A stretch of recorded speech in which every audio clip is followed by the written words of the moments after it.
शुरू करने से पहले फुल डिस्क्लेमर, अगर आप मेरे इनविंसिबल के एपिसोड पे एपिसोड रिकैप देख चुके हो तो फिलहाल इस वीडियो को स्किप कर देना। अगर इस चैनल पर नए हो या शो की मेमोरीज को फिर से ताज़ा करना है तो continue. Invincible Amazon Prime Video का ये super hero animated show Robert Kirkman की कॉमिक्स पर बेस्ड है। पहले एपिसोड को देखते वक्त आपको लगेगा कि वेट, ये तो पूरा का पूरा डीसी की जस्टिस लीग और बाकी सुपर हीरो कॉमिक्स का डिस्काउंटेड वर्जन है। Superman, Batman, Flash, Wonder Woman, even Martian Manhunter. But नहीं, बिल्कुल नहीं। पहले एपिसोड को पूरा एंड तक देखना, असली स्टोरी वहीं से शुरू होगी। इनके यूनिवर्स में दुनिया को omni man, the guardians of the globe और इनके जैसे छोटे मोटे और सुपर हीरो ग्रुप्स बचाते हैं। इन अलग अलग सुपर हीरो टीम्स के इवन रैंकिंग्स भी अवेलेबल हैं, जिनमें the guardians of the globe सबसे एलीट और सबसे बेस्ट हैं। ओमनी मैन मतलब इनका मूंछ वाला सुपरमैन किसी भी टीम या ग्रुप के लिए काम नहीं करता, वो अपने सारे मिशंस अकेले अंजाम देता है। बीच बीच में जरूरत पड़ने पर ये गार्डियंस ऑफ द ग्लोब के साथ मिलकर उनकी मदद तो करता है, बट ये ऑफिशियली कभी किसी टीम का मेंबर नहीं बना। ओमनी मैन अर्थ की रक्षा करने प्लैनेट विल्ट्रम से यहाँ पर आया था। विल्ट्रम में रहने वाले सारे लोग इसी की तरह सुपर पावर्ड हैं, जो बाद में अपने प्लैनेट को छोड़कर दूसरे जरूरतमंद प्लैनेट को अपना घर बनाते हैं। ओमनी मैन ने प्लैनेट अर्थ को चुना और यहाँ के एक ह्यूमन से शादी करके अपनी फैमिली बसा ली। आगे चल के डेबी और नोलन को एक बेटा हुआ, मार्क ग्रेसन AKA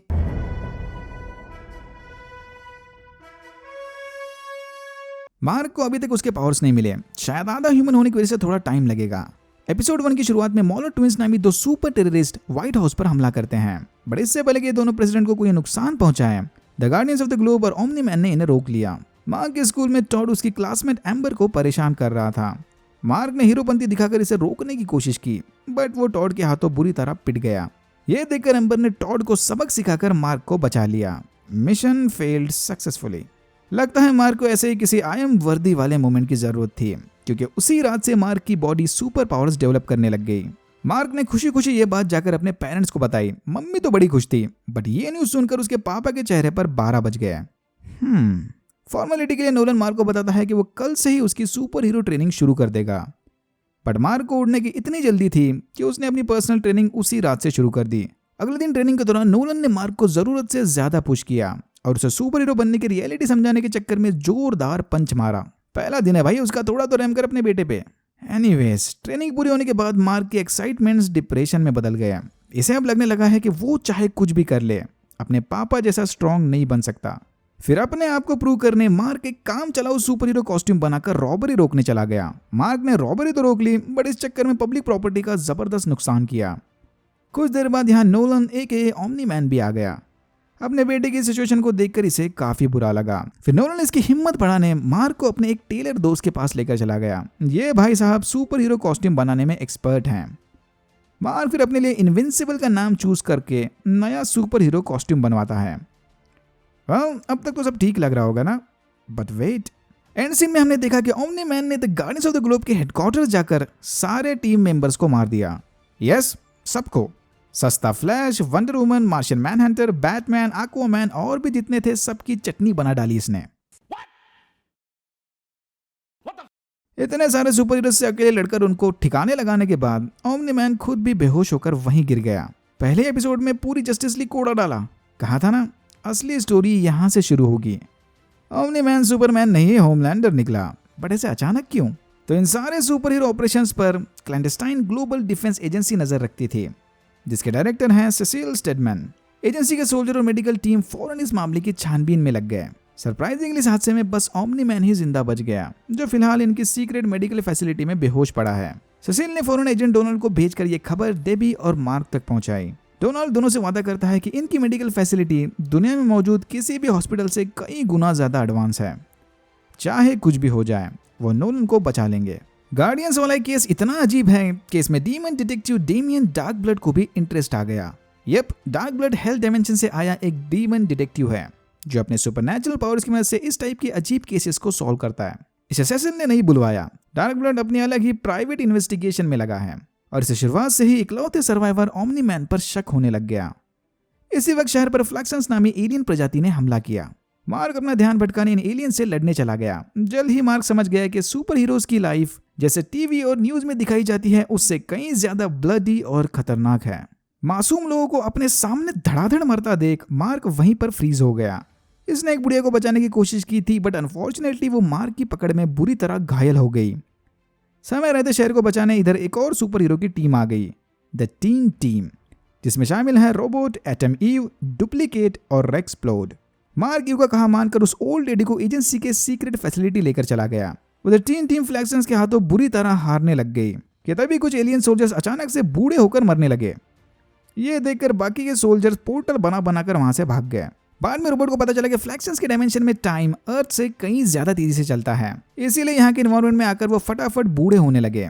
इवन इनके डायमेंशन से आया मेटल भी बड़ी तेजी से ऑक्सीडाइज हो रहा है। स्कूल लौटने पर मार्क को पता चला कि ये ईव तो इसी के स्कूल में पढ़ती है। मार्क और ईव इंस्टेंट दोस्त बन गए। फिर ईव इसे बाकी की टीम से मिलवाने टीन टीम के हेडक्वार्टर्स ले गई। मार्क को ईव थोड़ी थोड़ी पसंद आने लगी थी, बट टीम से मिलते ये समझ गया कि ईव और रेक्स डेटिंग कर रहे हैं। उधर एम्बर मार्क के बेस्ट फ्रेंड से मिलकर उससे मार्क के लव इंटरेस्ट के बारे में इंफॉर्मेशन निकलवाती है। वो एलियंस वापस आ गए, इस बार नई टेक्नोलॉजी के साथ, जो इन्हें अर्थ के एनवायरनमेंट में फटाफट बूढ़ा होने से रोक लेगी। फ्लैक्सन्स के साथ चली दूसरी लड़ाई में मार्क पहले से थोड़ा ज्यादा कॉन्फिडेंट लगा। फिर इन्हें पता चला कि वो एलियंस स्पेशल ब्रेसलेट्स की मदद से अर्थ के टाइम को हैक कर रहे थे। रोबोट ने ब्रेसलेट की फ्रीक्वेंसी को मैच करके सारे ब्रेसलेट्स तबाह कर दिए और फ्लैक्सन्स वापस अपने डायमेंशन में भाग गए। हॉस्पिटल वापस लौटने पर मार्क को पता चला कि उसके पापा को होश आ गया, बट अनफॉर्चुनेटली इन्हें उस हादसे वाली रात के बारे में ज्यादा कुछ याद नहीं। नोलन के बयान के हिसाब से किसी ने इन सारों को गार्डियंस के बेस में बुलाकर इन पर अंधेरे में हमला किया। हमले से पहले गार्डियंस का सर्विलेंस सिस्टम भी बंद किया गया था, मतलब सेसिल के पास हमलावर को ढूंढने का कोई रास्ता नहीं। ये सुनने के बाद डार्क ब्लड सेसिल को इनडायरेक्टली बताता है कि उसे पूरा यकीन है कि गार्डियंस की मौत के पीछे ओमनी मैन का ही हाथ होगा। फिर सेसिल ने डोनाल्ड को ओमनी मैन के घर पर नजर रखने के लिए भेज दिया। सैड न्यूज, मार्क जिस ओल्ड लेडी को बचाने की कोशिश कर रहा था वो नहीं सर्वाइव कर पाई।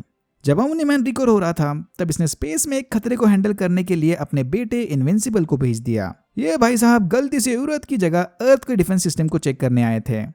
अपनी गलती का एहसास होने के बाद एलन इनविंसिबल को सॉरी बोलकर वहां से चला गया। फ्लैक्सन्स फिर से नई टेक्नोलॉजी के साथ दुनिया पर हमला करते हैं, बट इस बार उनका सामना टीम के साथ ओमनी मैन से हुआ। ओमनी मैन सबको हराकर उनका पीछा करते हुए फ्लैक्सन्स के प्लैनेट पर चला गया और मामले का फुल एंड फाइनल सोल्यूशन निकालने इसने उनके प्लैनेट को ही तबाह कर दिया। डैम। फ्लैक्सन्स के साथ हुई आखिरी लड़ाई में टीम को पता चला कि इनविंसिबल ओमनी मैन का बेटा है। ओमनी मैन फ्लैक्सन्स के प्लैनेट पर तबाही मचाकर फ्रेश होने के लिए वापस अपने घर आ गया। तभी न्यूज पर रिपोर्ट आती है कि सारे गार्डियंस ऑफ ग्लोब मारे गए। गार्डियंस के मेमोरियल पर तगड़ी भाषणबाजी करने के बाद नोलन अपनी फैमिली के साथ हीरोज के प्राइवेट फ्यूनरल को अटेंड करने जाता है। यहाँ पर नोलन से थोड़ी और ज्यादा पूछताछ करने डार्क ब्लड भी आया हुआ था। फ्यूनरल से घर वापस लौटने पर नोलन को पिज्जा खाने का मन करता है। डेबी और मार्क ये देखकर हैरान थे कि इसे अपने साथी सुपर हीरोज को खोने का जरा भी गम कैसे नहीं। उधर टीम के बेस पर ईव ने रेक्स को डुप्लीकेट के साथ रंगे हाथ पकड़ लिया। भाई साहब डुप्लीकेट के 3 कॉपीज के साथ शॉवर में मजे कर रहे थे। सेसिल के कहने पर डोलन ने ग्रेसन्स के घर के बाहर ही एक सर्विलेंस टीम बिठा दी। हाल ही में हुए फ्लैक्सन्स वाले हमलों में रोबोट की लीडरशिप क्वालिटी से इंप्रेस होकर सेसिल उसे न्यू गार्डियंस की टीम बनाने का काम सौंपता है। फिर रोबोट ने एक कंपटीशन के जरिए 3 टीम्स में 3 नए मेंबर्स को ऐड करके न्यू गार्डियंस की ट्रेनिंग शुरू कर दी। इनकी टीम में मॉन्स्टर गर्ल, ब्लैक सैमसन और श्रिंकिंग रे ऐड हो गए। बट रेक्स से धोखा खाने के बाद ईव इन्हें छोड़कर चली गई। इधर ईव फिर से सिंगल हो गई तो उधर एम्बर ने टॉड को ब्लैकमेल करके मार्क तक अपना फोन नंबर पहुंचाया। मार्क एम्बर को कॉल करके स्टडी डेट पर अपने घर बुलवाता है। एम्बर के आने के कुछ देर बाद ही सेसिल ने मार्क को एक अर्जेंट मिशन पर माउंट रशमोर भेज दिया। यहाँ मार्क और ईव 1 घंटे तक डॉग साइजमिक से लड़ते रहे। मतलब मार्क ने एम्बर को अपने घर बुलवाकर उसे 1 घंटे तक वेट करवाया। एनीवेज, मार्क किसी तरह एम्बर को समझाकर मामला हैंडल करता है and then they do it. ऊपर से ईव रेक्स से फुल एंड फाइनल ब्रेकअप करके मार्क से मिलने आई थी, बट तभी इसने मार्क और एम्बर को एक साथ देख लिया। डार्क शो में इतना टीन ड्रामा चलता है। एपिसोड 3 के एंड में हमने एक और प्लॉट ट्विस्ट मोमेंट देखा। रोबोट ने चुपके से सेटिंग लगवाकर मॉलर ट्विंस को जेल से भगा दिया, बट जेल से भागते वक्त एक ट्विन मारा गया। मामले की छानबीन करने डार्क ब्लड ग्रेसन्स के घर तक पहुंच गया। यहाँ डार्क ब्लड डेबी को बताता है कि उसका हस्बैंड इन सब से कोई बड़ा सीक्रेट छुपा रहा है। फिर वहां नोलन के आते ही डार्क ब्लड गायब हो गया। डेबी भी नोलन के सामने ऐसे रिएक्ट कर रही थी जैसे कुछ नहीं हुआ, बट आसपास की ठंड को देखकर नोलन समझ गया कि यहाँ डार्क ब्लड आया था। और यहाँ होता है एपिसोड 3 खत्म। एपिसोड 4 की शुरुआत में हमने देखा कि इस कीड़े के टैटू वाले बंदे ने किसी टूम में जाकर अपने मास्टर को फिर से जिंदा किया। इसकी बातों को सुनकर लग रहा था कि ये मम्मी आजाद होते ही सारी दुनिया पर अपना कहर बरसाएगा, पर इससे पहले कि ये अपनी कब्र से आजाद हो जाए किसी ने टूम का दरवाजा बंद कर दिया। पता नहीं ये क्या था, शायद फ्यूचर एपिसोड्स में ज्यादा डिटेल्स देखने मिलेंगे। उधर नोलन और मार्क ट्रेनिंग के दौरान माउंट एवरेस्ट तक रेस लगाते हैं। यहाँ नोलन की बातें सुनकर ऐसा लग रहा था कि वो अपने आप को बाकी ह्यूमन से काफी ऊपर मानता है। जहाँ ह्यूमंस लापरवाही करके क्लाइमेट चेंज से अपने प्लानट की बैंड बजा रहे हैं, वहीं नोलन की रेस ने अलग अलग प्लैनेट्स पर जाकर उनकी तरक्की करने में मदद की। नोलन अपने पेरेंट्स को खोने के बाद यहाँ अर्थ पर बस अपना जॉब करने आया था, दुनिया को बचाने का बिजनेस। पर फिर डेबी और मार्क ने उसे फिर से फैमिली क्या होती है ये समझाया। नोलन मार्क को समझाता है कि जल्द ही शायद इसे भी अपनी रेस के हेरिटेज को संभालने बड़ा सेक्रीफाइस देना पड़ सकता है। बट मार्क ऐसे किसी सेक्रीफाइस के जरा भी मूड में नहीं, इंडिकेटिंग कि नोलन और मार्क के विचार एकदम अलग अलग हैं। रेड रश की मौत के बाद उसकी बीवी ओल्गा अपने घर को बेचकर वापस मॉस्को जाना चाहती है। डेबी रियल एस्टेट में काम करती थी, तो अब ये ओल्गा के घर को बेचने में इसकी मदद करेगी। यहाँ ओल्गा ने डेबी को इनडायरेक्टली बताया कि चाहे कुछ भी हो जाए, कभी अपने सुपर हीरो पार्टनर की हर एक बात पर भरोसा मत करना। चांसेस है कि वो हमेशा तुमसे झूठ बोलकर कोई बड़ा सच छुपा रहा हो। डेबी के मन में जो नोलन के लिए शक था वो अब धीरे धीरे बढ़ते जा रहा है। फिर ये रात को घर जाकर प्राइवेट कनेक्शन से डिटेक्टिव डार्क ब्लड पर रिसर्च करने लगी कि तभी वहां पर नोलन और मार्क आ गए और डेबी ने फटाक से टैब क्लोज करके टॉपिक चेंज कर दिया। इधर डेबी और नोलन के बीच दूरियां बढ़ने लगी, तो उधर मार्क और एम्बर धीरे धीरे एक दूसरे के और करीब आने लग गए। नोलन ने डार्क ब्लड के घर जाकर उसे धमकी दी कि इसे अपनी रिसर्च रोक देनी चाहिए, पर डार्क ब्लड नोलन से बिल्कुल नहीं डरता। जब तक सच सामने नहीं आ जाता, ये अपनी इन्वेस्टिगेशन नहीं रोकने वाला। रोबोट की मदद से मॉलर ने एक सीक्रेट लैब बनाकर अपना नया क्लोन बना लिया। रोबोट इसके सारी हरकतों पर नजर रखे हुए था। द न्यू गार्डियंस की टीम अब ऑफिशियली गार्डियंस ऑफ ग्लोब के हेडक्वार्टर शिफ्ट हो गई। ब्लैक सैमसन कभी गार्डियंस का मेंबर हुआ करता था, तो उसके लिए ये जगह नहीं। नए बेस पर आकर न्यू गार्डियंस काफी एक्साइटेड थे, पर तभी सीजल ने आकर इनका सारा मूड खराब कर दिया। यस, सीजल, सेसिल नहीं, सीजल। सेसिल होटल था, सीजल कैरेक्टर है। Okay, got it. सीजल ने जानबूझकर यहाँ की एक दीवार पर खून के धब्बे वैसे ही छोड़ दिए। जब तक ये नए हीरोज अपनी काबिलियत को साबित नहीं करते, ये खून के धब्बे इनके लिए रिमाइंडर बनकर यहीं रहेंगे। ओके, तो माना कि मॉन्स्टर गर्ल की एक्चुअल एज 29 है, बट यार वो दिखने में तो एकदम बच्ची दिखती है ना। तो जब भी मॉन्स्टर गर्ल अपने आप को मॉन्स्टर में बदलती है, उसकी उम्र घट जाती है, एक तरह का श्राप। रोबोट से मॉन्स्टर गर्ल और रेक्स की दोस्ती देखी नहीं गई। वो उसे समझाता है कि लास्ट टाइम ईव के साथ रिलेशनशिप और ब्रेकअप के बाद उसका जजमेंट बिगड़ गया था, तो no relationships in the workplace. यहीं पर रेक्स का ध्यान भटकाकर रोबोट ने उसका ब्लड सैंपल ले लिया। नोलन के सुपीरियर ईगो को लेकर उसके और डेबी के बीच झगड़ा चला था कि तभी वहां पर सीजल टेलीपोर्ट हो गया। सीजल को भी अब यकीन होने लगा था कि शायद गार्डियंस के मर्डर के पीछे नोलन का ही हाथ होगा, इसीलिए वो उसे मार्स मिशन पर भेजकर इसके एब्सेंस में इन्वेस्टिगेशन करना चाहता था। पर नोलन ने मार्स पर जाने से सरासर इनकार कर दिया, तो ना चाहते हुए भी सीजल ने यह काम मार्क को सौंप दिया। ह्यूमन एस्ट्रोनॉट्स की एक टीम फर्स्ट टाइम मार्स पर जा रही थी। मार्क को चुपके से इनके पीछे जाकर उनकी मार्शियन से रक्षा करनी है। वैसे तो मार्शियन जमीन के अंदर रहते हैं, बट क्या पता घुसपैठे ह्यूमंस को देखकर वो कैसे रिएक्ट करेंगे। बट एक प्रॉब्लम है, मार्स मिशन पूरा करने 2 हफ्ते का टाइम लगेगा और मार्क ने एम्बर के साथ सेकंड डेट प्लान की थी। अपनी सुपर हीरो रिस्पॉन्सिबिलिटीज निभाने मार्क ने सेकंड डेट की कुर्बानी दे दी और किसी तरह एम्बर को समझाकर मार्स मिशन पर चला गया। ईव सही कहती थी, super hero plus normal human relationship maintain करना इतना आसान नहीं। मार्स पर पहुंचते ही ह्यूमंस के चले स्लो मिशन के दौरान मार्क की आंख लग गई। होश आने पर इसने देखा कि मार्शियंस ह्यूमंस को पकड़कर अपने राजा के पास ले गए। तो भाई मार्स पर इस तरह के पैरासिटिक सेक्विड्स मौजूद हैं। अगर इन सेक्विड्स को ह्यूमन जैसा होस्ट मिल गया तो वो साथ मिलकर मार्स पर कब्जा कर लेंगे। इससे पहले कि कोई सेक्विड ह्यूमन को अपना होस्ट बना ले, मार्स का राजा उन्हें मारने का हुक्म देता है। सेक्विड्स को नहीं, ह्यूमंस को।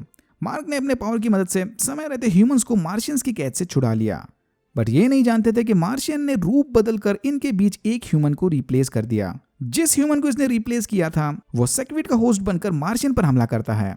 इसको बोलते हैं इंस्टेंट कर्मा। नोलन डेबी का दिल बहलाने उसे वेकेशन पर रोम लेकर चला गया। तभी वहां पर एक ड्रैगन का हमला हुआ, बट क्योंकि नोलन छुट्टी पर था उसने ड्रैगन को मारने का काम सीजल की टीम पर छोड़ दिया। इधर नोलन ने डेबी से जबरदस्ती ये भी बुलवाया कि कहो कि तुम मुझ पर भरोसा करती हो। क्या लॉजिक था भाई ये। डार्क ब्लड फिर से नोलन की घर की तलाशी लेने पहुंच गया, बट इस बार इसे सीजल फंसाकर अपने साथ ले गया। तो सीजल जानता था कि नोलन गुनहगार है, बट वो ये नहीं चाहता कि डार्क ब्लड इनके इन्वेस्टिगेशन में टांग अड़ाकर सारे केस की बैंड बजा दे। इसीलिए सीजल ने अपने एआई से रिक्रिएट किए रिचुअल्स बुक की मदद से डार्क ब्लड को वापस हेल में भेज दिया। बट नोलन के घर की तलाशी लेते वक्त डार्क ब्लड ने अपनी नोटबुक यहीं एक अलमारी में छोड़ दी थी, इंडिकेटिंग कि शायद इसकी मदद से वो वापस आ सकता है। मार्स से वापस लौटते वक्त मार्क एम्बर के लिए वहां का पत्थर ले आया था। एम्बर को नहीं पता था कि ये पत्थर मार्स से आया है, बट फिर भी वो इस गिफ्ट को देखकर काफी खुश हुई।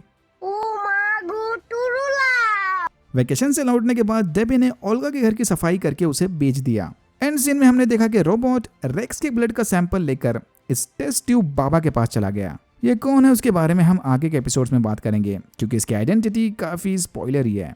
रोबोट ने इसके साथ मिलकर फेज 1 की शुरुआत की और यहाँ होता है एपिसोड 4 खत्म।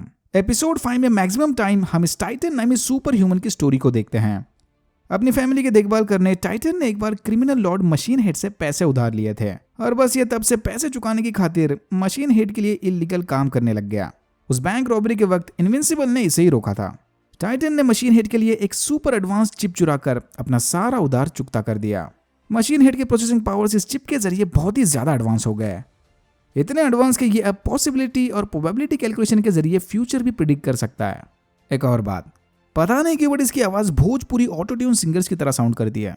I know where your family lives, and that means you work for me. तो मशीन हेड को उसकी चिप मिल गई और टाइटन ने अपना उधार चुकता कर दिया।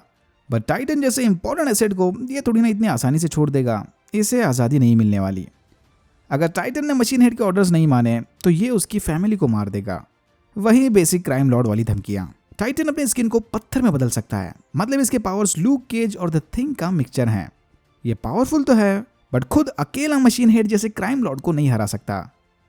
ऊपर से मशीन हेड का बॉडीगार्ड आइसोटोप उसे जब चाहे जहां चाहे टेलीपोर्ट कर सकता है, मतलब ये आसानी से किसी के हाथ नहीं आ सकता। अगर मशीन हेड को हराना है तो तगड़ी प्लानिंग की जरूरत पड़ेगी, इसीलिए टाइटन ने इनविंसिबल से मदद मांगी। पहले तो मार्क ने इसकी मदद करने से साफ साफ मना कर दिया, क्योंकि इनविंसिबल ऐसे छोटे मोटे मिशन के लिए नहीं बना। एलियन इन्वेजन या एस्ट्रॉइड जैसा कोई बड़ा खतरा हो तो बात अलग है। बट फिर टाइटन इसे किसी तरह समझाने में कामयाब हो गया कि मशीन हेड कोई मामूली गुंडा नहीं, बल्कि इनके शहर को चलाने वाला बड़ा क्राइम लॉर्ड है। मशीन हेड के बारे में थोड़ी और जानकारी मिलने के बाद मार्क किसी तरह मान गया। दूसरी तरफ डेबी को उसकी अलमारी में रखा डार्क ब्लड का नोटपैड मिला। डार्क ब्लड की रिसर्च को फॉलो करते हुए डेबी ने नोलन का कॉस्ट्यूम ढूंढ लिया ताकि उस पर लगे डीएनए की मदद से ये सच्चाई का पता लगा सके। कोमा से बाहर आते ही नोलन ने जबरदस्ती अथॉरिटीज से अपना कॉस्ट्यूम वापस ले लिया था। धीरे धीरे अब सारी कड़ियां जुड़ने लग गई और डेबी का शक यकीन में बदलने लगा। उसी रात फैमिली डिनर के दौरान मार्क अपने पेरेंट्स को टाइटन के बारे में बताता है। नोलन के हिसाब से टाइटन मार्क को बस अपने मकसद के लिए यूज कर रहा होगा और वैसे भी ऐसे छोटे मोटे काम विल्टरमाइट्स को शोभा नहीं देते। बट डेबी को लगता है कि किसी की मदद करना कभी छोटा काम नहीं होता। एक सक्सेसफुल मिशन को अंजाम देने के बाद गार्डियंस के बेस में पार्टी चली थी, बट तभी ब्लैक सैमसन पार्टी रोककर सबको लेक्चर देने लग गया कि कैसे रेक्स और मॉन्स्टर गर्ल के स्टूपिड गेम्स की वजह से ढेर सारे मासूम लोग जख्मी हो गए। बट रेक्स का मानना है कि चाहे वो कितनी भी कोशिश कर लें, ऐसे छोटे मोटे हादसे तो होते ही रहेंगे। क्लियरली न्यू गार्डियंस को एक अच्छे लीडर की जरूरत है। अपने सुपर हीरो ड्यूटीज निभाने के चक्कर में मार्क एम्बर को ज्यादा टाइम नहीं दे पा रहा। या तो वो हर एक डेट पर लेट पहुंचता है या फिर आता ही नहीं। एम्बर को लगने लगा है कि शायद मार्क उसे ज्यादा इंपॉर्टेंस नहीं दे रहा। बट ईव एम्बर को समझाती है कि मार्क ऐसा लड़का नहीं। एम्बर की मम्मी के साथ डिनर मिस करने के बाद मार्क के पास एम्बर को खुश करने का बस अब आखिरी मौका बच गया। उसे शाम 7 बजे बैकवेल कम्युनिटी सेंटर पहुंचना होगा। यहाँ एम्बर और कुछ और लोग मिलकर जरूरतमंदों को खाना खिलाने वाले हैं। ईव और उसकी फैमिली के बीच इसकी सुपर हीरो लाइफस्टाइल को लेकर झगड़े चले थे, इसीलिए अपने दिमाग को डिस्ट्रैक्ट करने ईव भी एम्बर के साथ कम्युनिटी सेंटर जाने के लिए मान गई। अनफॉर्चुनेटली आज ही के दिन मार्क और टाइटन मशीन हेड के अड्डे पर हमला करने वाले थे। टाइटन ने आइसोटोप को लड़की के चक्कर में अटकाकर बिजी रख दिया ताकि वो मशीन हेड को इनके हमले से बचा ना पाए। रोबोट मॉलर ट्विन से मिलकर डीएनए रेप्लिकेशन के लिए उनकी मदद मांगता है। वही डीएनए सैंपल जो रोबोट ने रेक्स की बॉडी से लिया था। लगता है रोबोट इनकी मदद से रेक्स का क्लोन बनाना चाहता है, बट क्यों? प्लान के मुताबिक मार्क और टाइटन मशीन हेड के अड्डे पर हमला करते हैं, बट दोनों ये नहीं जानते थे कि मशीन हेड ने अपनी पॉसिबिलिटी प्रेडिक्शन स्किल्स की मदद से ऑलरेडी इनके हमले को भांप लिया था। फिर वहां पर आइसोटोप आकर इन दोनों से लड़ने सुपर विलेंस की टीम को टेलीपोर्ट करता है। माना कि मशीन हेड डायरेक्टली इन दोनों से नहीं लड़ सकता, बट भाई पैसा हो तो क्या कुछ नहीं हो सकता। मार्क और टाइटन बाकी से तो बड़ी आसानी से लड़ लेते हैं, बट थॉग द बैटल बीस्ट इन दोनों पर भारी पड़ने लगा। कुछ देर बाद इनकी मदद करने यहाँ पर न्यू गार्डियंस भी आ गए, पर थॉग ने उन सब की भी चटनी बना डाली। हमले में ब्लैक सैमसन और मॉन्स्टर गर्ल के साथ साथ मार्क भी बहुत बुरी तरह से जख्मी हो गया। बेहोश होने से पहले मार्क ने देखा कि नोलन सारे हादसे को ऊपर से देख रहा था, बट अपने बेटे की इतनी बुरी पिटाई देखने के बावजूद भी वो उसकी मदद करने नहीं आया। शायद ये उसे सबक सिखा रहा हो कि देख, मैंने तो कहा ही था कि टाइटन की मदद मत करना।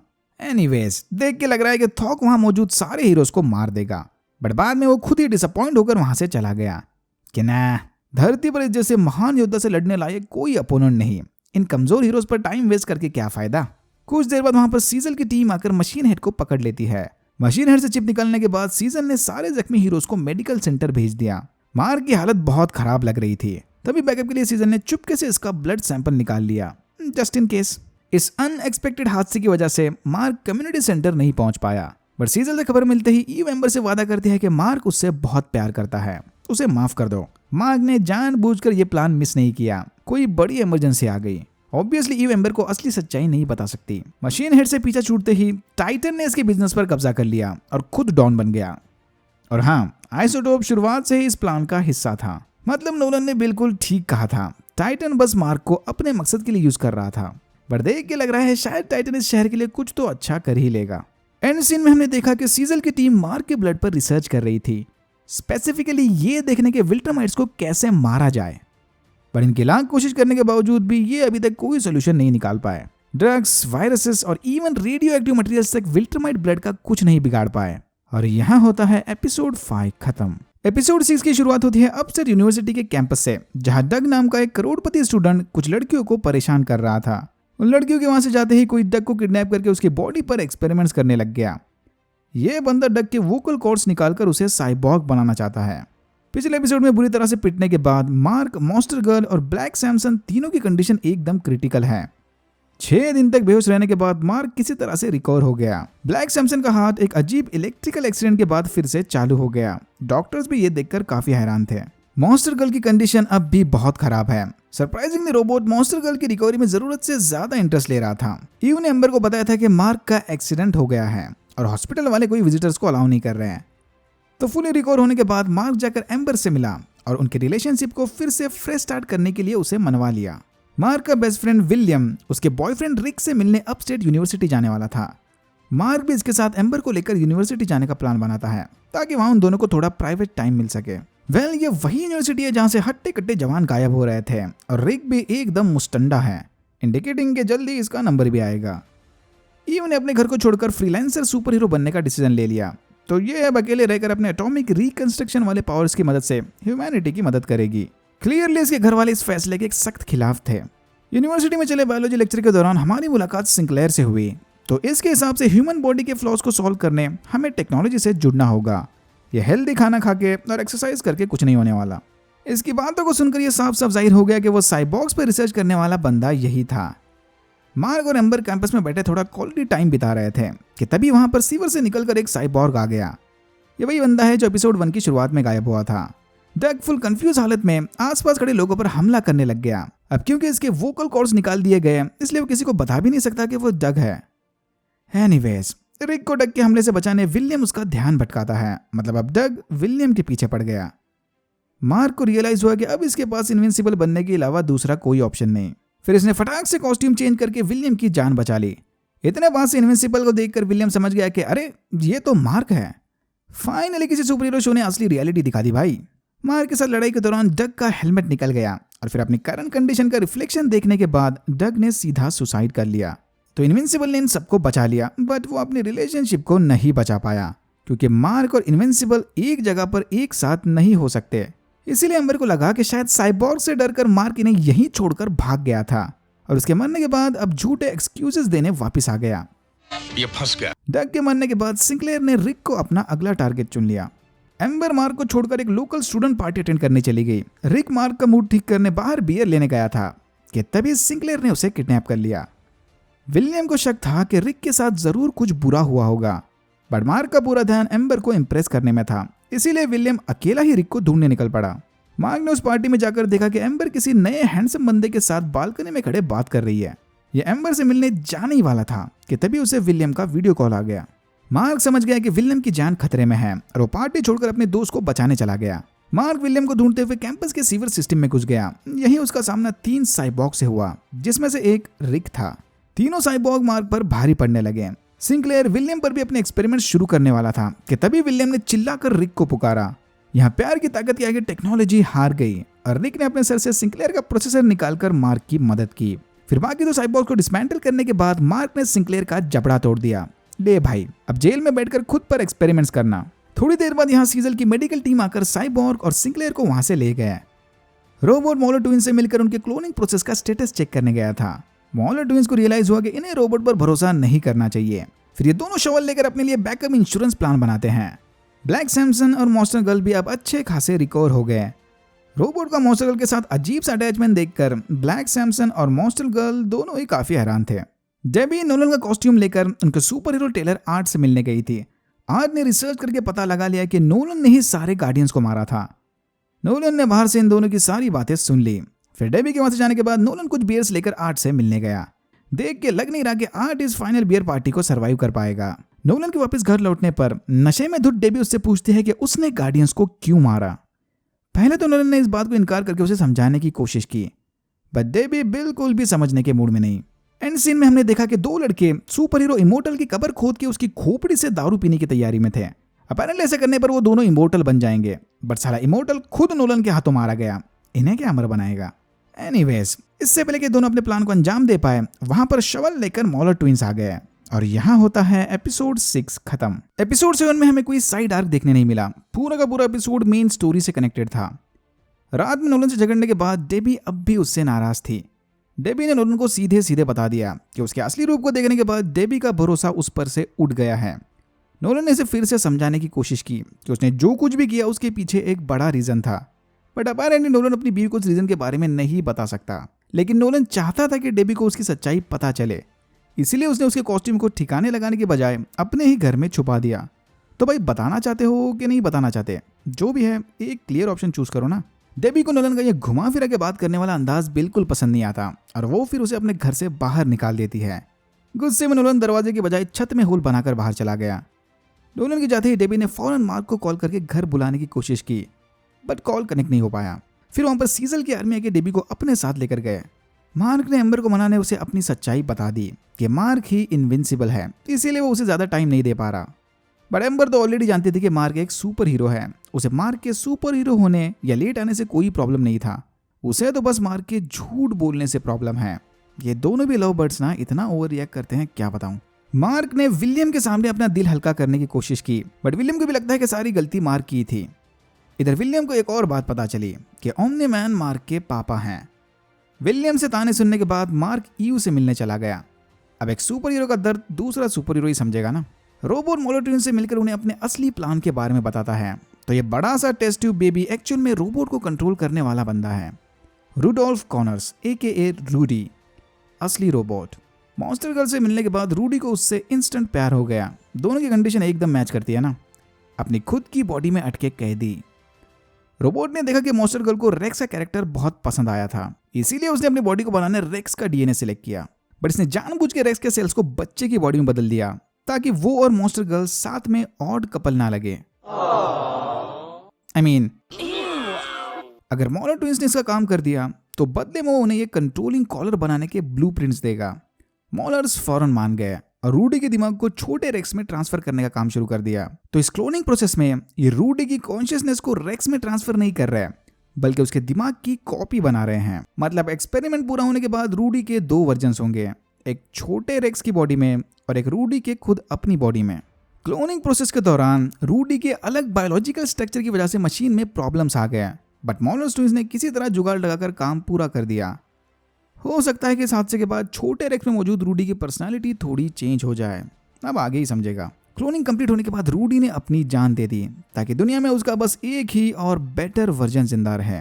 रूडी ने मॉलर ट्विंस को बोलकर छोटे रेक्स के दिमाग में ये न्यूरल लिंक फिक्स करवाया था ताकि रेक्स की बॉडी में ट्रांसफर होने पर भी वो अपने रोबोट्स को रिमोटली कंट्रोल कर सके।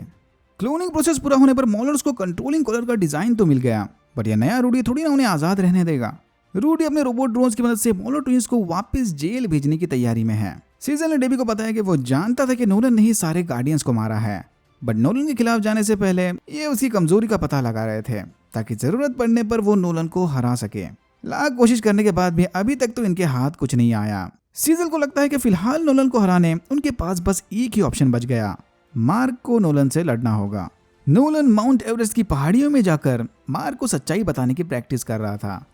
जब नोलन मार्क को ढूंढने घर वापस आया तब इसे पता चला कि सीजल सीक्रेटली इसकी फैमिली पर नजर रखे हुआ था और चांसेस है कि डेबी फिलहाल उसी के साथ होगी। यहाँ नोलन ने फुल ऑन होमलैंडर मूड में जाकर सीजल के सोल्जर समेत डोनाल्ड तक को मार डाला। डेबी इस सारे हादसे का लाइव टेलीकास्ट देखकर काफी हैरान थी। इसने नोलन के ऐसे रूप को कभी नहीं देखा था। नोलन को विलियम से पता चला कि मार्क ईयू से मिलने गया है।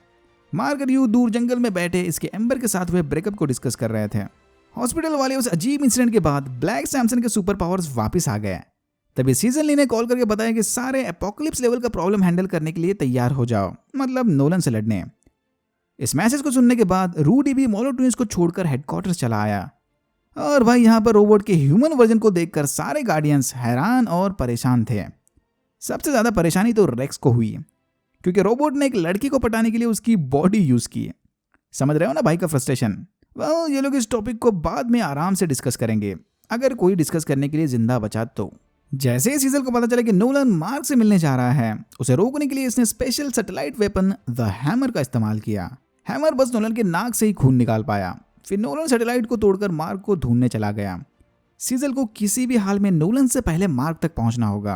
नोलन को थोड़ा और बिजी रखने सीजल खुद मैदान में उतर गया और अपने टेलीपोर्टिंग डिवाइस से नोलन का ध्यान भटकाकर इसने नोलन पर डेड साइबॉर्ग सोल्जर्स को छोड़ दिया। चलो सिगलेट इनके किस काम तो आया, बट ज्यादा देर तक नहीं। नोलन ने उन साइबॉर्ग्स को भी बड़ी आसानी से हरा दिया। आखिरकार सीजल को बड़े कदम उठाने पड़े और इसने नोलन से लड़ने एक सुपर चार्ज मॉन्स्टर को भेज दिया। नोलन ऑलरेडी इस मॉन्स्टर को हरा चुका था, पर सीजल ने इस मॉन्स्टर का गुस्सा और पावर्स दोनों बढ़ा दिए थे। देख के लग रहा था कि सीजल का ये प्लान काम कर जाएगा, बट फिर अपने पापा को मुसीबत में देखकर मार्क भी उस मॉन्स्टर से लड़ने लगा। क्या टाइमिंग है ना भाई की। ओके, तो माना कि सीजल के पास हाईटेक टेलीपोर्टेशन डिवाइस है, बट वो बिना इन रिस्ट बैंड्स के किसी को टेलीपोर्ट नहीं कर सकता। और इस मॉन्स्टर को टेलीपोर्ट करने के बाद इनकी मशीन ओवरलोड हो गई थी। सीजल की सारी टेक्नोलॉजी फेल होने के बाद डेबी ने मार्क से कांटेक्ट करने उसके पास मौजूद हाईटेक डिवाइस की मदद ली, सेल फोन। पहले ही अगर ईयू को कॉल करके मार्क को बुलवा लिया होता तो इतना नुकसान नहीं होता, बट अब काफी देर हो गई। मार्क ऑलरेडी नोलन के साथ उस मॉन्स्टर से लड़ने में बिजी था और सीजल अपने मॉन्स्टर को वापस नहीं बुलवाने वाला। अगर उसने ऐसा किया तो नोलन सीधा इनके अड्डे पर आकर सबको मार देगा। और वो अभी तक श्योर नहीं है कि मार्क किस टाइप का बंदा है। अगर वो भी अपने बाप के जैसा सनकी निकला तो, अगर ये मॉन्स्टर दोनों को भी मार दे तब भी सीजल को कोई प्रॉब्लम नहीं। भाई नोलन से ज्यादा बैडएस तो ये बुढ़ाऊ निकला। सीजल ईयू को कॉल करके बोलता है कि मार्क की मदद करने की कोई जरूरत नहीं, फिलहाल तुम सीधा गार्डियंस के हेडक्वार्टर्स पहुंचो। याद है ना पिछले एपिसोड में मॉलो ट्विंस इमोर्टल की बॉडी लेकर गए थे। अपेरेंटली इमोर्टल का नाम इमोर्टल ऐसे ही नहीं पड़ा, उसके सेल्स को सही टेक्नोलॉजी की मदद से फिर से जिंदा किया जा सकता है। तो अब मॉलो ट्विंस इमोर्टल को फिर से जिंदा करके उसे कंट्रोल कॉलर की मदद से कंट्रोल करना चाहते थे। मॉलो ट्विंस ने बड़े ही फिल्मी अंदाज में इमोर्टल को जिंदा तो कर दिया, बट उनकी कंट्रोल कॉलर फेक निकली। रूडी ने इन्हें चूना लगा दिया। इमोर्टल की फ्लैशबैक मेमोरीज में हमने देखा कि वो सदियों से इस दुनिया में रह रहा था और उसे किसी स्पेशल एनर्जी ने पावर्स दे दिए। एक जमाने में तो ये खुद अब्राहम लिंकन था। Wait what? Abraham Lincoln? तभी इसकी शक्ल थोड़ी जानी पहचानी लग रही थी। वापस जिंदा होते इमोर्टल गुस्से में ओमनी मैन से बदला लेने चला गया। मार्क और नोलन की मॉन्स्टर के साथ फाइट देखने अब यहाँ पर न्यूज रिपोर्टर्स भी आ गए। मतलब अब सारी दुनिया इस सीन को लाइव देख रही थी। तभी यहाँ पर चिल्लाते हुए इमोर्टल आ गया और पट से नोलन के हाथों मारा गया। इमोर्टल बनेगा ये, मतलब समझ रहे हो। डेबी के साथ साथ अब मार्क और सारी दुनिया ने भी नोलन के असली रूप को देख लिया। मार्क ने शॉक देकर उस मॉन्स्टर को तो हरा दिया, बट खुद इतना बड़ा शॉक कैसे हैंडल करेगा क्या पता। इमोर्टल को मारने के बाद नोलन मार्क को बोलता है कि We need to talk. और यहाँ होता है एपिसोड 7 खत्म। एपिसोड 8, भाई साहब क्या कमाल का सीजन फिनाले था, मजा आ गया। इमोर्टल को मारने के बाद नोलन ने मार्क को फाइनली विल्ट्रमाइट्स का असली सच बताया। विल्ट्रमाइट्स ने परफेक्ट सिविलाइजेशन बनाने के चक्कर में अपने ही प्लैनेट के कमजोर निवासियों को मार दिया, ताकि बची हुई विल्ट्रमाइट रेस बिना किसी कमजोरी के एकदम परफेक्ट और पावरफुल हो। इसी लड़ाई में विल्ट्रम की आधी पॉपुलेशन मारी गई। फिर विल्ट्रमाइट्स ने अपने एम्पायर को आगे बढ़ाने अलग अलग प्लैनेट्स पर हमला करके उन पर कब्जा कर लिया। धीरे धीरे हजारों प्लैनेट्स इनके एम्पायर का हिस्सा बन गए। फिर विल्ट्रमाइट्स को रियलाइज हुआ कि इनके एम्पायर को और आगे बढ़ाने इन्हें नए और ज्यादा इफिशिएंट तरीके की जरूरत पड़ेगी। विल्ट्रमाइट्स ने अपने सबसे पावरफुल ऑफिसर्स को अलग अलग प्लैनेट पर भेज दिया। इनका काम होगा अपने टारगेट प्लैनेट पर जाकर उसे अंदर से कमजोर बनाना, ताकि जब विल्ट्रमाइट फोर्सेस उस प्लैनेट पर कब्जा करने आएंगे तब उनके पास विल्ट्रमाइट्स को रोकने लायक कोई पावरफुल डिफेंस सिस्टम ना हो। नोलन भी विल्ट्रम एम्पायर के उन्हीं सिलेक्टेड ऑफिसर्स में से एक था जिसे प्लैनेट अर्थ मिला, और बस तब से नोलन अर्थ पर ट्रोजन हॉर्स की तरह इस प्लैनेट के डिफेंस सिस्टम को अंदर से खोखला बना रहा था। जैसे ही मार्क को उसके पावर्स मिल गए, नोलन समझ गया कि अब इसके फाइनल प्लान को मोशन में लाने का समय आ गया। और इसीलिए उसने विल्ट्रम एम्पायर के यहाँ आने से पहले गार्डियंस को मार दिया। विल्ट्रमाइट्स हजारों साल तक जिंदा रह सकते हैं। बढ़ती उम्र के साथ साथ उनकी बॉडी भी एकदम स्लोली एज करती है। नोलन की एक्चुअल उम्र आराम से हजारों साल से ज्यादा होगी। उस हिसाब से नोलन का डेबी और मार्क के साथ अर्थ पर बिताया टाइम उसके लिए कोई मायने नहीं रखता। नोलन डेबी से प्यार तो करता है, बट अगर नोलन के एक्चुअल मिशन की बात करें तो डेबी उसके लिए एक पालतू जानवर से कम नहीं। अपनी मम्मी के बारे में ऐसी अनाप शनाप बातें सुनते ही मार्क की सटक गई और उसने नोलन पर हमला कर दिया। नोलन ने इसे बहुत समझाने की कोशिश की कि विल्ट्रम एम्पायर का हिस्सा बनने के बाद अर्थ का भला ही होगा, बट मार्क इसकी एक भी बात सुनने के मूड में नहीं था। एज एक्सपेक्टेड मार्क का नोलन से कोई मुकाबला नहीं। फिर मार्क को सबक सिखाने नोलन उसे मारते हुए फुटबॉल बनाकर इंसानों से भरे शहर में लेकर गया। यहाँ नोलन ने मार्क की बॉडी को हथियार की तरह इस्तेमाल करके सैकड़ों मासूमों की जानें ली कि देख, इन कमजोर इंसानों की जानें बचानी थी तुम्हें, जो एक एक्सीडेंट हुआ नहीं कि कीड़े मकोड़े की तरह मरने लग गए। भाई ये सीन जरूरत से ज्यादा डार्क था। सबसे खतरनाक पार्ट तो वो था जब नोलन ने मार्क को चलती सबवे ट्रेन के सामने पकड़कर क्रैश करवाया। मार्क बस मासूम इंसानों को अपनी आंखों के सामने मरता देखने के सिवा कुछ नहीं कर सका। न्यू गार्डियंस के साथ साथ डेबी भी इस सारे इंसिडेंट को लाइव देख रही थी। मतलब उसने वो नोलन की पालतू जानवर वाली बात भी सुन ली। सीजल के मना करने के बावजूद भी न्यू गार्डियंस लोगों की मदद करने चले गए।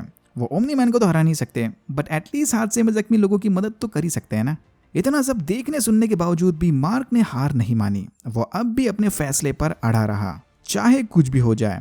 मार्क विल्ट्रमाइट्स को अर्थ पर कब्जा करने नहीं देगा। यहाँ एक बात ध्यान में रखना, नोलन हजारों सालों से अपने प्लानेट विल्ट्रम का वफादार ऑफिसर है। अर्थ पर इसने मार्क और डेबी के साथ तो बस कुछ ही साल बिताए थे। मार्क का स्टर्बन बना देखकर नोलन की फुल सटक गई और उसने डिसाइड किया कि वो मार्क को मार देगा। एक बच्चा मर गया तो क्या हुआ, आगे चल के ऐसे और बच्चे पैदा करेगा। नेक्स्ट टाइम वो अपने बच्चे को बचपन से ही विल्ट्रमाइट्स वाला कल्चर सिखाएगा ताकि वो इस ह्यूमन मार्क की तरह इमोशनली कमजोर ना बने। इतना बोलकर नोलन मार्क को पंचिंग बैग की तरह कूटने लग गया, बट फिर अचानक उसे मार्क के बचपन के फ्लैशबैक्स आए। लगता है ह्यूमंस के बीच रह रहकर ये इमोशंस और लव वाला वायरस नोलन के अंदर भी चला गया। फिर नोलन मार्क को मारने की बजाय गुस्से में अर्थ को छोड़कर कहीं दूर स्पेस में चला गया। नोलन के वहां से जाते ही सीजल की टीम ने फौरन मार्क को हॉस्पिटलाइज कर दिया। ये भाई साहब आजकल घर में कम और पेंटागन के हॉस्पिटल बेड पर ज्यादा टाइम बिताते हैं। एनीवेज, सारी दुनिया ओमनी मैन के असली रूप को देखकर काफी हैरान थी। ओह, तो ये टेलर अब भी जिंदा है, गुड। सीजल की आर्मी ने मॉलर ट्विंस को पकड़ लिया। फाइनली एम्बर की अकल भी ठिकाने आ गई। ओमनी मैन के गायब होते ही सीजल ने नोलन को दुनिया के सामने मरा हुआ घोषित कर दिया। ढेर सारी लोगों की मदद करने के बाद न्यू गार्डियंस आकर पुराने गार्डियंस के खून के धब्बे साफ करने लगे। आखिरकार न्यू गार्डियंस ने मुश्किल वक्त में टीम स्पिरिट दिखाकर अपने आप को काबिल साबित किया। मार्क के रिकवर होते ही सीजल उसे एक सीक्रेट स्पेशल रूम में लेकर गया। यहाँ मार्क को पता चला कि डेबी ने ऑलरेडी नोलन की सारी बातें सुन ली थी, तो मतलब उसके सर से एटलीस्ट एक बोझ तो निकल गया, अपनी मम्मी को सब कुछ सच सच बताने वाला बोझ। सीजल की टीम इस स्पेशल रूम में सीक्रेट रिसर्च कर रही थी, इंक्लूडिंग इमोर्टल को फिर से जिंदा करने की तैयारी। ये रूम अमेरिका में रहने वाले आम इंसानों की नजर से छुपा हुआ है। सीजल की टीम ने अमेरिकन सिटीजन्स के पीने के पानी में केमिकल्स मिलाकर उनके विजन्स में बदलाव कर दिए। वो लोग अब एक स्पेसिफिक लाइट वेवलेंथ को नहीं देख सकते। बस उसी लाइट फ्रीक्वेंसी का इस्तेमाल करके सीजल ने इस रूम को छुपाए रखा। सीजल चाहता है कि नोलन के जाने के बाद मार्क उसकी जगह ले। घर वापस लौटते ही एम्बर, ईव और विलियम मार्क से मिलने चले आए। फिर ये सारे मिलकर मार्क का मूड ठीक करने उसे कैफे लेकर गए। डेबी अपना दिल हल्का करने और दिमाग हैवी करने जाकर आर्ट से मिली। मार्क कैफे में बैठा फाइनली सब कुछ भुलाने की कोशिश कर रहा था कि तभी अचानक उसे सीजल का कॉल आया। यहाँ विलियम और एम्बर को एटम यू की सुपर हीरो आइडेंटिटी के बारे में भी पता चला। स्पेस से कोई अननोन चीज तेजी से अर्थ की डायरेक्शन में आ रही थी। मार्क फौरन इनविंसिबल बनकर उसे रोकने चला गया। वह अननोन चीज एलन था, याद है ना, वह उरत वाला एलियन जो गलती से अर्थ पर आया था। एलन ने जब वापस जाकर अपने सिस्टम में अर्थ प्लैनेट के बारे में चेक किया, तब उसे पता चला कि अर्थ पर तो विल्ट्रमाइट्स की नजर थी और एक विल्ट्रमाइट अर्थ पर रहकर वहां के डिफेंस सिस्टम को कमजोर बना रहा है। एलन यहाँ पर मार्क को इसी बात की चेतावनी देने आया था, भाई थोड़े लेट हो गए आप। विल्ट्रमाइट था भी और वापस चला भी गया। यह सुनकर एलन काफी हैरान था कि विल्ट्रमाइट्स ने एक बार किसी प्लैनेट को अपना टारगेट बना दिया तो लड़ाई के बिना वो उसे कभी छोड़कर नहीं जाते हैं, और किसी विल्ट्रमाइट ऑफिसर का अपने टारगेट प्लैनेट को छोड़कर चले जाना ऐसा पहली बार हुआ था। विल्ट्रमाइट्स ने एलन के प्लैनेट पर भी हमला करके उसे तबाह कर दिया था। एलन ने मार्क को बताया कि कुछ प्लैनेट साथ मिलकर विल्ट्रमाइट्स को हराने की प्लानिंग में लगे हुए हैं। उन प्लैनेट्स का कोलिशन जरूर मार्क से मिलना चाहेगा। हो सकता है कि वो लोग अर्थ पर हुए इस हादसे को अपने एडवांटेज की तरह यूज करें, क्योंकि अर्थ एक ऐसा इकलौता प्लैनेट है जहां का विल्ट्रमाइट ऑफिसर प्लैनेट पर बिना कब्जा किए उसे छोड़कर चला गया। बट जैसे ही विल्ट्रम एम्पायर को इस बारे में पता चलेगा, वो इस प्लैनेट पर कब्जा करने किसी और को भेज देंगे। मार्क को हमेशा उस खतरे के लिए तैयार रहना चाहिए। गुड न्यूज कि इनविंसिबल सीजन 2 और 3 के लिए रिन्यू हो गया। एंड सीन में हमने फ्यूचर में आने वाली इन्हीं स्टोरी लाइंस की झलक देखी और यहाँ होता है एपिसोड 8 खत्म। अगर आपको वीडियो अच्छा लगा तो please like share and subscribe for more videos like this. मैंने ऐसे और भी वीडियोस बनाए जिनके लिंक सबको डिस्क्रिप्शन बॉक्स में मिल जाएंगे। Thank you very much for watching and I am hoping to see you in my next one.